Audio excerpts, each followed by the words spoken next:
আসসালামু আলাইকুম সুপ্রিয় দর্শক, আজকের ভিডিওতে আমরা জানতে পারবো হযরত ইব্রাহিম আলাইহি ওয়াসাল্লাম ও তার ছেলের কোরবানির ঘটনা।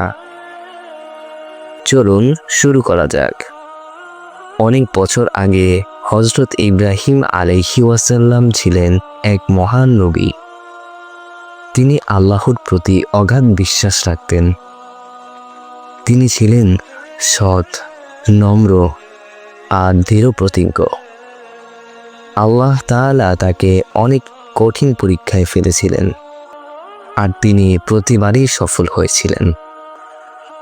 হযরত ইব্রাহিম আলাইহি ওয়াসাল্লাম দীর্ঘদিন সন্তানহীন ছিলেন।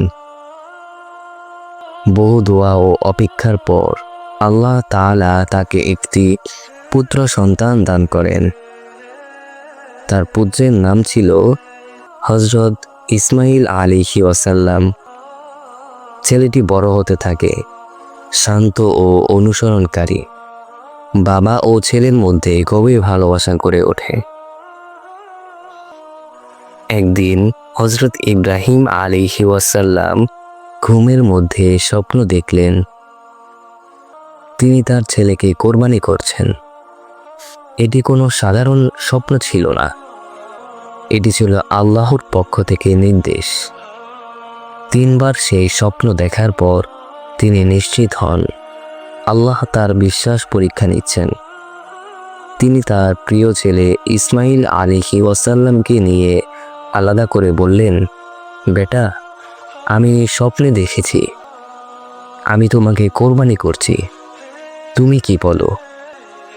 তখন হযরত ইসমাইল আলাইহি ওয়াসাল্লাম বললেন, হে আমার পিতা, আপনি যা আদিষ্ট হয়েছেন তাই করুন। ইনশাআল্লাহ আপনি আমাকে ধৈর্যশালীদের মধ্যে অন্তর্ভুক্ত পাবেন। দুজনেই আল্লাহর আদেশ পালনের জন্য প্রস্তুত হয়ে গেলেন।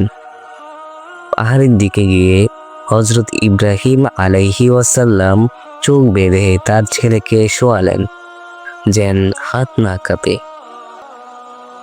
কিন্তু যখন তিনি ছুরি চালাতে গেলেন তখন তার কিছুই কাটল না। এটা ছিল আল্লাহর পরীক্ষা, আর তারা এই পরীক্ষায় সফল হয়েছিলেন। তখনই ফেরেশতা এসে বললেন, হে ইব্রাহিম, তুমি তো স্বপ্ন সত্যে পরিণত করেছ। নিশ্চয়ই আমরা সৎকর্ম পরায়ণদের এমনইভাবে প্রতিদান দিয়ে থাকি। আল্লাহ তাআলা ইসমাইল আলাইহি ওয়াসাল্লাম এর পরিবর্তে একটি বড় জান্নাতি দুম্বা পাঠালেন এবং তাতে কোরবানি সম্পূর্ণ হলো।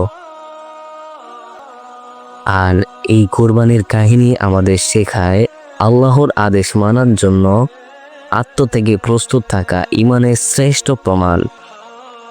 হযরত ইব্রাহিম আলাইহি ওয়াসাল্লাম এর এই ঘটনা বিশ্বের মুসলমানদের জন্য আজও কোরবানির মূল শিক্ষা।